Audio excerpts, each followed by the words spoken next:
இவ்ளோ க்யூட்டான ஒரு பன் கண்டிப்பா நீங்க பார்த்துருக்க மாட்டீங்க. அதுவும் குட்டி மஷ்ரூம் ஷேப்ல. எவ்ளோ அழகா இருக்குல்ல பார்க்குறதுக்கே. இது வந்து கண்டென்ஸ்டு மில்க் பன் எப்படி செய்றதுன்னு பார்க்கலாமா?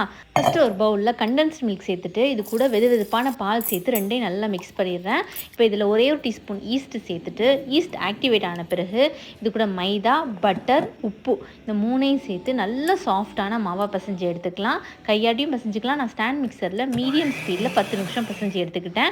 இப்போ இந்த மாவை லேசாக மேலே எண்ணெய் தடவிட்டு 1 மணி நேரம் அப்படியே விட்டுடலாம். டபுள் ஆகி வரட்டும். டபுள் ஆகி வர்றதுக்குள்ளே நான் அந்த மினி கப் கேக் டின் இருக்கும்ல, அதில் பட்டர் தடவி வச்சுருக்கேன். இது இல்லைன்னாலும் நீங்கள் நார்மல் கப் கேக் டின் கூட எடுத்துக்கலாம். இல்லை நார்மலாக பன்னாக ரோல் பண்ணி கூட வச்சுக்கலாம். அது ஒன்றும் பிரச்சனை இல்லை. இந்த மஷ்ரூம் ஷேப் கிடைக்கிறதுக்காக நான் இந்த டின்னில் வந்து பட்டர் தடவி வச்சுருக்கேன். மாவு வந்து நல்லா டபுள் ஆகி வந்துருச்சு.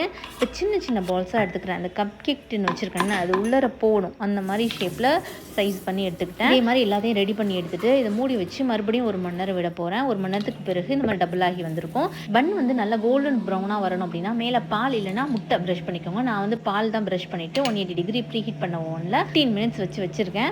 இப்போ இன்னொரு பவுலில் பட்டரையும் கண்டென்ஸ்டு மில்கையும் நல்லா மிக்ஸ் பண்ணி வச்சுக்கோங்க. சூப்பர் கோல்டன் ப்ரௌனில் ரெடி ஆயிடுச்சு. பன் சூடாக இருக்கும் போதே அந்த பட்டரும் கண்டென்ஸ்டு மில்க்கும் மிக்ஸ் பண்ணி வச்சோம்னா அது வந்து இந்த பன்னுக்கு மேலே ஒரு கிளேஸ் மாதிரி கொடுத்துடலாம். அவ்வளோதான். எடுத்து சாப்பிடும் போதும் அந்த பட்டர் கண்டென்ஸ்டு மில்க் கூட டிப் பண்ணி சாப்பிட்டு பாருங்கள். அவ்வளோ அட்டகாசமாக இருக்கும். ட்ரை பண்ணிட்டு கமெண்ட் பண்ணுங்கள்.